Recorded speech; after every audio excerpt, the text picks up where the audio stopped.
As the outbreak of COVID-19, aka the coronavirus, continues to spread across the globe, virtually every person and business is feeling the impact, including movies. Obviously, there are more important things to worry about than just movies, but we're IGN and we love film, and it's our job to cover what's happening and keep you informed about how this pandemic will impact not only your favorite movie franchises, but the people who work in the film industry and the business of movie making as a whole. The most immediate impact has been the delay of some upcoming major releases. No Time to Die and Peter Rabbit 2: The Runaway have been moved to later in the year, while F9 has been delayed almost a full year and won't come out until April 2nd, 2021. A Quiet Place Part 2 has been delayed indefinitely with no new planned release date. And that's just the movies themselves. Big events where upcoming movies were going to be showcased are being affected too. South by Southwest has been canceled, CinemaCon has been canceled, WonderCon has been delayed until further notice. In fact, so many things are being canceled or delayed minute by minute that all these things on the screen have also been impacted between the time we shot this video and posted it online. So, the obvious question becomes, what can we expect to happen for the rest of the big movies of 2020? Well, IGN spoke with an executive at a major studio who wishes to remain anonymous to get an idea of the kind of conversations they're having about how to respond to the coronavirus. First and foremost, studios are taking all necessary steps to protect the well-being of their employees, which means securing film sets and exercising the option to have employees work from home.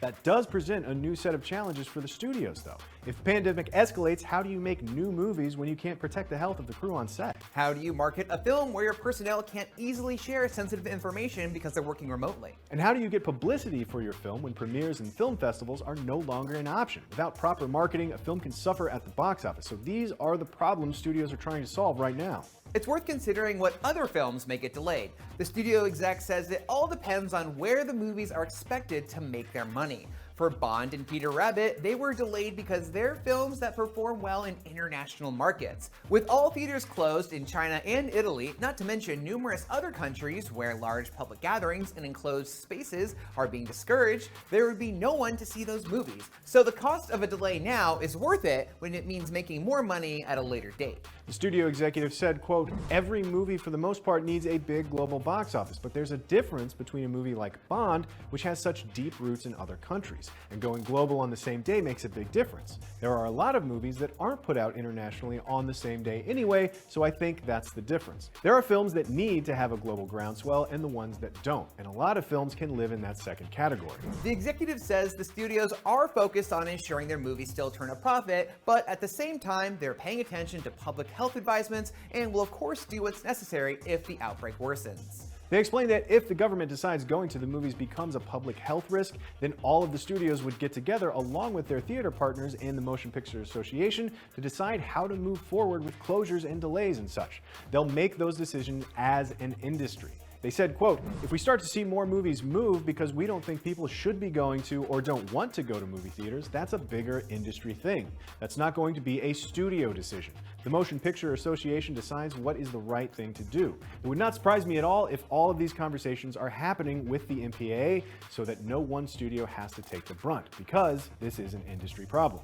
Until that happens, we can expect studios to continue releasing their movies, which is why the likes of Black Widow and Wonder Woman 1984 haven't budged from their release dates. Although, if the outbreak worsens, then that could change at a moment's notice. If movie theaters do close down, it's not unreasonable to ask if these studios might pivot from a theatrical release to a streaming service. After all, Disney launched Disney Plus last year, Warner Brothers has HBO Max coming in May, and there are many more on top of that.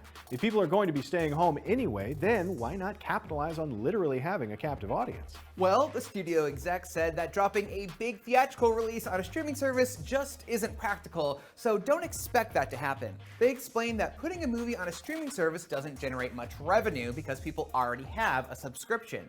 And simply adding a big movie to a streaming service is unlikely to generate enough subscriptions to warrant such a move. Studios would rather hold a movie for months, a year or more, so they can eventually get that big box office money, and F9 delaying 11 months is proof of that. However, there is one exception. If a studio has an upcoming streaming service they're about to debut, then that changes things. They could debut a theatrical release on the service at launch in an effort to drive more subscriptions. But still, that's an extreme measure for studios to take, and we're not at that point yet. So don't expect Wonder Woman 1984 to debut on HBO Max or anything.